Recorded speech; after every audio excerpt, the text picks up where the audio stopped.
Evangelho segundo João, capítulo de número 8, os versículos 32 até o versículo de número 36. Amém, igreja? Amém. A palavra do Senhor diz assim: e conhecereis a verdade, e a verdade vos libertará. Eles responderam: somos descendência de Abraão e jamais fomos escravos de ninguém. Como podes tu afirmar que seremos libertos? Jesus explicou-lhes: em verdade vos asseguro, todo aquele que pratica o pecado é escravo do pecado. O escravo não fica em casa para sempre, mas o filho permanece para sempre. Assim sendo, se o Filho vos libertar, verdadeiramente sereis livres. Oremos. Grandioso Deus, queremos mais uma vez, Pai, adentrar na Tua presença por meio da oração e rogar para que o Teu Espírito Santo seja aquele que venha a nos conduzir. Venha falar por meio de Tua palavra, trazendo salvação e trazendo também edificação de nossas vidas. Em nome de Jesus, amém. Meus queridos, nós ainda estamos nesse clima de feriados, feriado da independência, o último dia 7, que celebra um país livre. No entanto, eu enxergo e vejo de forma aclarada um país que ainda é escravo. Um país que precisa de libertação, um país que não é livre. E eu gostaria de dizer para os amados e refletir nessa noite que em Cristo, é o tema da noite, em Cristo somos verdadeiramente livres. Primeiro, meus queridos, livres do pecado. O versículo 34 destaca Jesus que a sua nação de Israel, ainda era escrava do pecado. Meus irmãos, o nosso Brasil não é diferente, permanece escravizado no pecado, em todas as áreas, manchado de norte a sul, manchado em todos os segmentos, quer na religião, quer fora dela. Encontramos sacerdócios corruptos, do mesmo modo que encontramos fora da religião. Encontramos o pecado crescendo constantemente. Por exemplo, a prostituição ainda é um mercado que cresce fervorosamente e que não sofre nenhum impacto econômico, nenhum impacto financeiro. É uma indústria que cresce avassaladora. Esse país é um país escravizado no pecado, e Jesus, do mesmo modo que falou aos seus conterrâneos, do mesmo modo que falou para a sua geração, fala hoje para o Brasil e fala para nós que o Brasil ainda é escravo e que precisa de liberdade do pecado, ser livre da influência pecaminosa. Quer no meio da política, quer no meio da educação, o dedinho do pecado está lá. A influência do pecado está lá. Na arte, temos visto coisas aí horrorosas, não é? E o Brasil vai mergulhando profundamente no pecado, pensando ser livre. Havia um desenho animado antigamente chamado Caverna do Dragão. Eu não sei quantos aqui pegaram esses desenhos, né? Eu sou dessa época ainda. Então, naquela época, havia um desenho, né? Um episódio que chamava de A Prisão Sem Muros. Eu vejo o Brasil dessa forma. Não precisa ninguém colocar uma corrente, não precisa jogar dentro de uma jaula, não precisa colocar dentro das grades. É uma prisão sem muros, no qual o indivíduo mergulha lá dentro e deseja viver aprisionado pelo pecado, e o pecado faz isso, ele escraviza. Curioso é a palavra que Jesus utiliza. Há termos gregos traduzidos por escravos ou servo. Talvez a sua versão, no versículo 34, use a palavra servo do pecado, mas o termo melhor traduzido é escravidão mesmo, porque ele usou o termo doulos, né? Doulos, que é a ideia de alguém que está submisso, preso, e pior ainda, quer viver naquela situação, não quer sair. Encontramos um país que precisa ser livre dessa influência pecaminosa e tirar esse peso, essa carga de prisão que o indivíduo tem prazer de querer mergulhar nele e viver nele. E talvez seja o caso de você, meu querido, que visita aqui esta noite. Tem pecado que você precisa deixar. ser liberto. Sua religião não resolve o seu problema. Jesus não disse que a libertação estava em religião. Jesus não disse que resolveria o problema com boas ações. 1 tonelada de leite, pastor, eu dou mensalmente. Não resolve o seu problema. Só Jesus te livra do poder do pecado. Só Jesus torna você verdadeiramente liberto.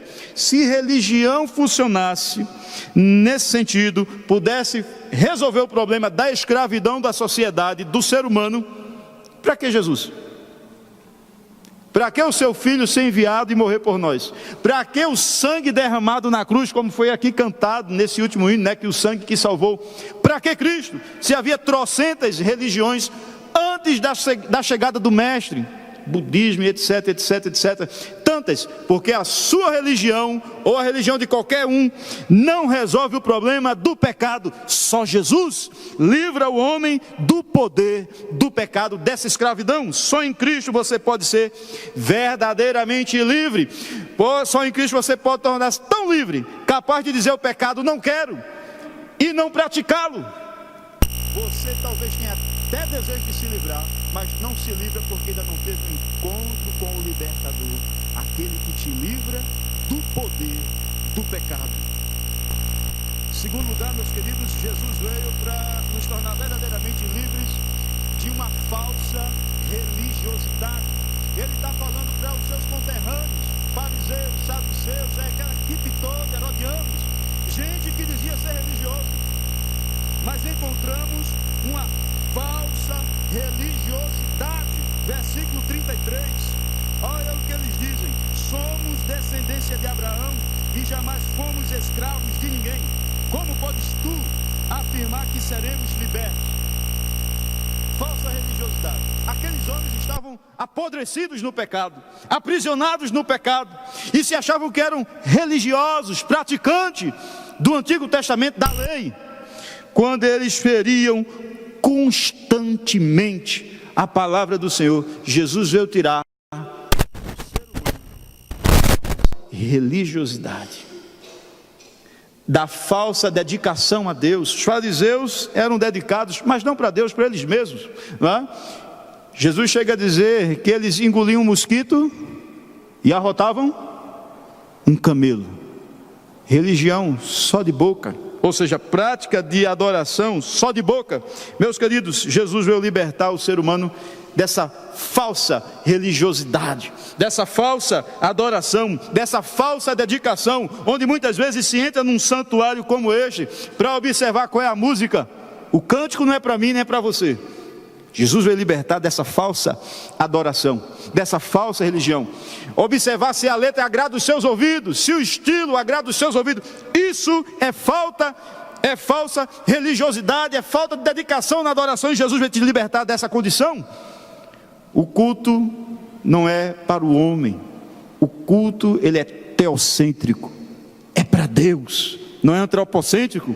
Não são mensagens para agradar o ego, não são mensagens para agradar você, mas são mensagens que vêm de Deus para falar o que você precisa. Sair de uma falsa religiosidade, onde muitas vezes, meus irmãos, se entra no santuário com toda aquela postura de piedade, mas lá fora faz tudo que o mundo faz, e depois diz assim: Jesus me libertou. Será?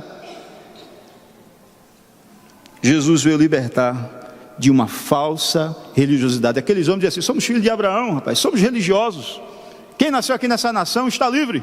Como é que vem falar de escravidão?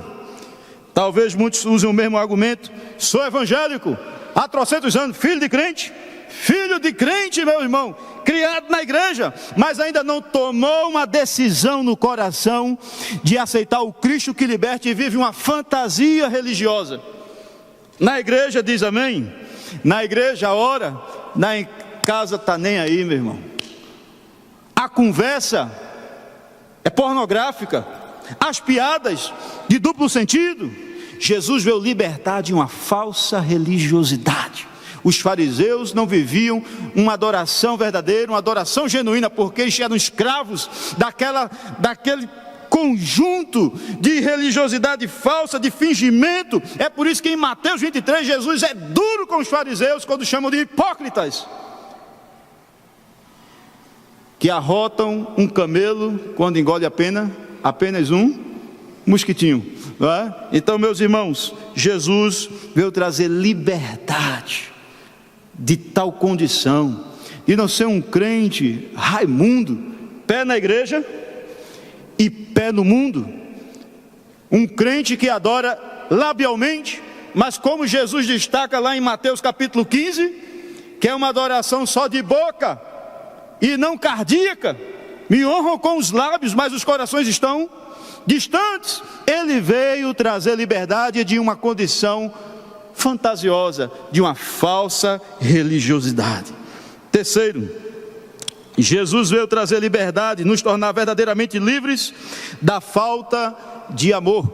Versículo 40: mas ao contrário, agora procurais matar a mim, um homem que vos tem declarado a verdade, a qual ouviu de Deus. Abraão não procedeu assim. Diziam ser religiosos, diziam praticar o Antigo Testamento e estavam dispostos a matar Jesus a qualquer momento. Uma falta de amor declarada. Um pouco mais atrás você vai ler, no início do capítulo, a história da mulher adúltera, não é? Que é apanhada no fraga, ou seja, na prática do adultério, e aqueles homens estavam dispostos a matá-la, do mesmo modo que estavam dispostos a matar Jesus. Que amor havia naqueles homens? Uma falta de amor ao próximo. Jesus veio trazer a libertação disso, do pecado, da falsa religiosidade e da falta de amor. Estavam dispostos a matar. Jesus resumiu os 10 mandamentos, o decálogo, em 2 mandamentos amorosos: a Deus acima de todas as coisas e ao próximo como a ti mesmo.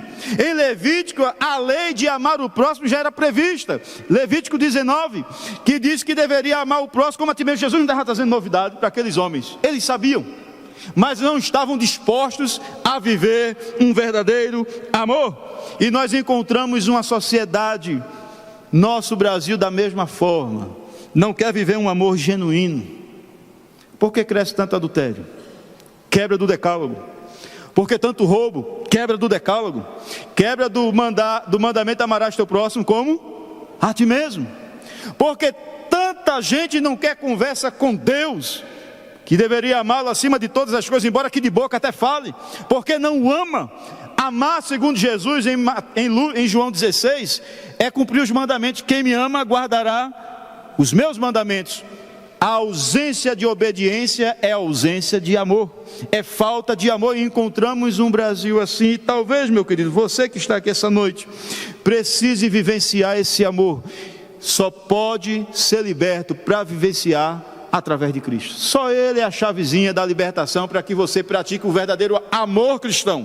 O discurso é bonito, quando se fala de amor, o problema é a prática. Já dizia Platão, o discurso mata quando é ausente de uma praticidade. Só de boca, eu amo, né? Mas na prática não demonstra isso. É uma desobediência constante. Não está disposto a amar a Deus acima dos seus filhos, acima da sua esposa, acima do seu esposo, acima de tudo, acima do seu dinheiro. Talvez o seu dinheiro seja de fato o seu grande alvo de amor, porque você ainda não está liberto por Cristo, através de Cristo. Só Jesus te liberta da falta de amor. Eu me lembro de um pastor da Igreja Batista do Ipsep, ele dando testemunho, né, de um cidadão que ia buscar a esposa de uma forma muito delicada. Ele não queria que ela estivesse na igreja, né, ele não queria que ela estivesse lá cultuando, e ele ia de uma forma muito delicada buscar ela, pelo cabelo. Arrastava do culto. Se a moda pega, imagina, aqui no culto, aqui todo mundo fervorosamente adorando e alguém arrastando pelo cabelo. É assim, meus irmãos, falta de amor. Mas se perguntar, tu ama ela, bicho? Amo. Tem amor nisso? Só Jesus. Maltrato. Só Jesus liberta dessa falta de amor. Os fariseus estavam dispostos a matar o mestre, mas diziam: estamos servindo a Deus. Talvez você esteja disposto a destruir vidas e diz que Deus está maravilhoso com você.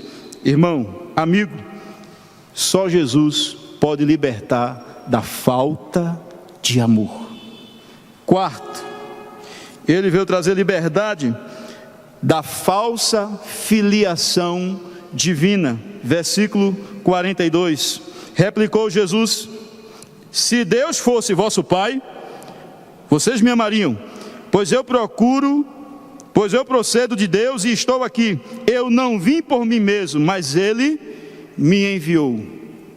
Os fariseus acreditavam, os religiosos da época, os judeus, acreditavam que eram filhos de Deus. Nasceu no solo israelita, Deus é Pai, somos filhos dele. Mitológico essa filiação, que não é diferente do nosso Brasil atual. Temos algumas ideias mentirosas, enganosas, heresia da condição de filho. Primeira, a criacionista. O pessoal diz assim: Deus criou o mundo, então logo eu sou filho dele, ele é criador. Os fariseus eram criados por Deus, sim ou não? Sim. Foi feito pela mão do Pai? Sim. Criação divina? Sim. Mas eram filhos? Não. Jesus negou a condição de filhos em relação àqueles homens. Era uma falácia. E hoje encontramos de pé a mesma ideia. Deus criou o mundo, pastor, sou filho dele. Não é. Segundo erro, segunda mentira que ensinam por aí: filiação através do termo pai se encontrar na Bíblia. A Bíblia fala que Deus é pai, então ele é meu pai. Jesus apresentou Deus como pai, então ele é meu pai. Também não é. João capítulo 1 versículo 12 diz o quê? Mas a todos quanto receberam, deu-lhe o poder de ser feito. Foi feito, é porque não era, serem feitos filhos de Deus, a saber, os que creem. Não é simplesmente porque a Bíblia diz que Deus é Pai e automaticamente somos filhos. É preciso crer em Jesus. Terceiro erro, o problema nacionalista. Somos descendentes de Abraão, logo somos filhos de Deus. É o problema que acontece no Brasil. Meu pai é crente, logo eu sou filho de Deus. Não é assim que funciona, não. Filho de gato é gatinho, de crente não é crentinho, não. Sou cristão porque o Brasil é cristão, o país é cristão, então sou filho de Deus. Também não é assim. A nação pode ser cristã, entre aspas, mas você, só por esse fato, não é filho de Deus. Querido, abra a sua Bíblia para que você veja como é que se torna filho de Deus. Além de João 12 que já citei, Efésios capítulo 1 versículo de número 5. Efésios 1 verso 5. Jesus ensinou que não era, e Paulo absolveu a ideia para dizer a condição que o homem pode se tornar filho de Deus, além do crer. Lá em João capítulo 1 versículo 12, Paulo vai usar outro termo aí forte, para que essa ideia de filiação por criacionismo, por pai ou por nacionalidade caia por terra. Amém, meus irmãos? E em seu amor nos predestinou para sermos o quê? Adotado. Vá adotar quem já é filho. Você vai no orfanato e diz: esse aqui é meu filho, eu quero adotar ele. É assim que funciona? Não, irmãos, só adota quem não é. Nós não éramos filhos. Paulo em Efésios 2 em diante, capítulo 2, os versículos 1 em diante, ele diz que éramos filhos da ira. Jesus falando para os seus conterrâneos disse: vocês têm outro pai, é o diabo, não é Deus o vosso pai, porque querem me matar, querem fazer a vontade do seu pai, que é assassino desde o princípio, que é mentiroso desde o princípio. Só se torna filho de Deus crendo em Jesus e sendo adotado por ele. Curioso é o termo grego para distinguir filho de Deus relacionado a Jesus e filhos de Deus relacionado a gente. Huios só é aplicado a Jesus. Nunca você encontrará, até o Apocalipse, a única exceção, lá no último capítulo, capítulo 21, lá tem uma definição de filho de Deus aplicado a nós, quem já aceitou Jesus, diferente, o termo lá muda, mas huios em todo o Novo Testamento, com exceção de Apocalipse, é aplicado a Jesus. Para a gente, tekne, filho por adoção, filho adotado, filho que foi feito, huios, só Jesus. Só para dar uma dica para os irmãos, um dia Deus promete a gente se tornar um huios. É lá em Apocalipse 21, os versículos 4 até o versículo 7, que diz que vai ser assim: serão meus filhos. Ali, para a igreja, a única vez em Apocalipse, a palavra aplicada a Jesus é aplicada ao humano, a gente que é pecador, e um dia seremos huios de Deus. Mas isso aí é lá na revelação, lá no final dos tempos, lá quando a gente estiver na glória. Aqui é tecne, filho adotado. Não era filho e passou a ser por uma adoção. Por isso a gente não é herdeiro direto, é co-herdeiros da bênção do filho. Deus só tem um filho huios, que sempre foi filho desde a eternidade. Nós nos tornamos. Jesus veio libertar, meu querido, qualquer ideia que você tenha de filiação que seja diferente da Bíblia. Você precisa crer para que seja adotado como filho de Deus. Não vá nessa de porque os pais são crentes e você automaticamente é. Não vá nessa de que o país é cristão e automaticamente é filho de Deus. Não caia nessa. Não caia daquela do criacionismo. Deus criou o mundo, automaticamente somos filhos. Não caia nessa. É preciso crer para sair como filho adotado, para ter a condição de filho diante de Deus. Os fariseus erravam, pensavam que eram filhos, e Jesus disse: vocês não são. E talvez, meu querido, você ainda precise tomar essa decisão de crer em Cristo, de ser adotado, se tornar um tecne, tuteu, um filho de Deus na presença dele, e herdar, sim, ser um co-herdeiro das gloriosas bênçãos. Por último, Jesus veio nos libertar da surdez espiritual. Versículo 47 de João, capítulo de número 8. Capítulo 8, verso 47, ele diz assim: aquele que é de Deus, ouve as palavras de Deus. Entretanto, vós não ouvis, porque não sois de Deus.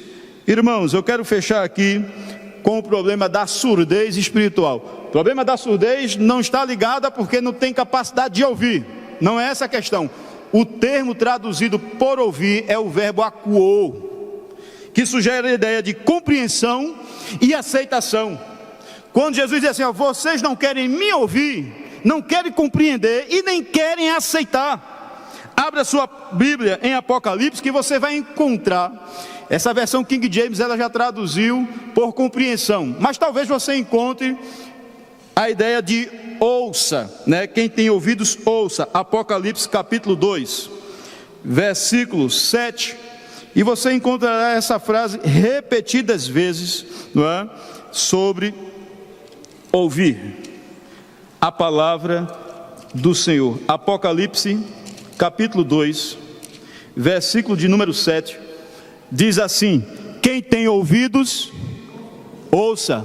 Nessa versão traduziu por compreensão, porque acuou sugere essa ideia.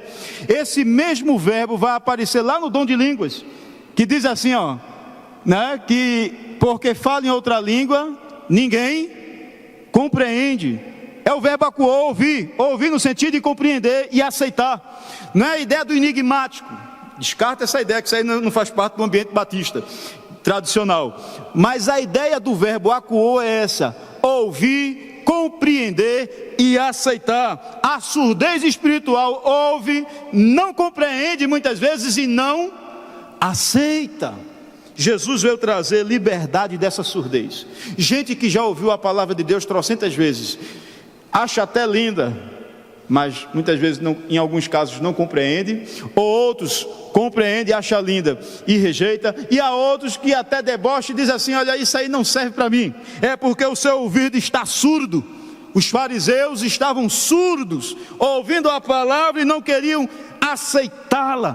Talvez, meu querido, você que veio aqui essa noite precise de uma libertação nos seus ouvidos, para que você ouça, compreenda e aceite a palavra do Senhor. Em Apocalipse, as 7 vezes que aparece essa expressão, quem tem ouvidos, ouça, vem com uma promessa em seguida.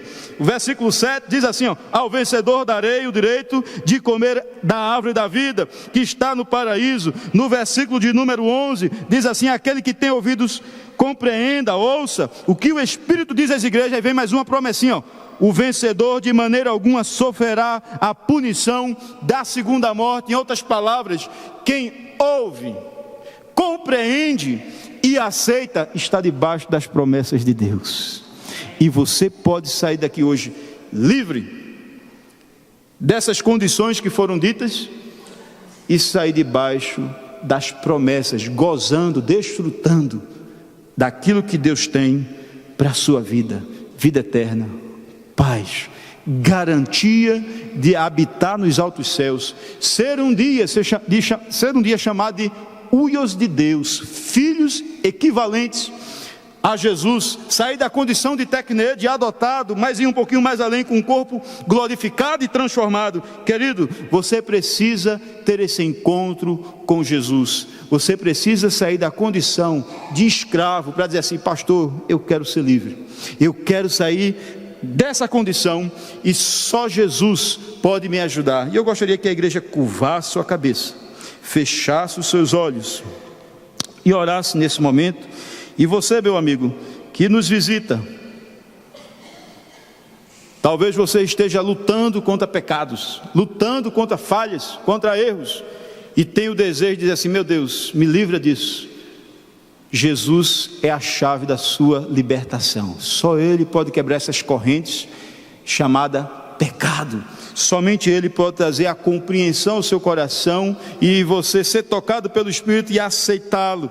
Hoje pode ser a sua noite de salvação, depende da sua decisão. Se alguém que deseja ser livre, aceitar Jesus, ter esse encontro com Ele, basta levantar uma de suas mãos e nós vamos estar orando por você. Meu Deus, entra na minha vida, me liberta, quero sair dessa condição, falta de amor, liberdade em relação ao pecado, liberdade no meu ouvir, eu quero compreender Tua palavra, eu quero aceitar Tua palavra.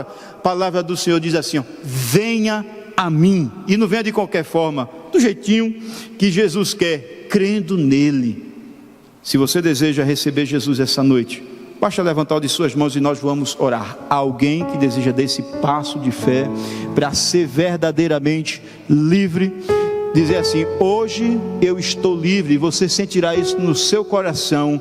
O fardo que você leva, Jesus vai tirá-lo, vai perdoá-lo e fazer de você uma pessoa verdadeiramente livre. Alguém que deseja desse passo de fé, nós vamos orar. Hoje é o dia que você pode sair daqui verdadeiramente livre. Pastor, eu ainda não aceitei Jesus. Hoje é o dia que você pode sair daqui com essa bênção, com essa vitória, está debaixo dessas promessas apocalípticas lá dos capítulos 2 e 3, porque deu ouvido, compreendeu e aceitou. Alguém que deseja desse passo de fé essa noite?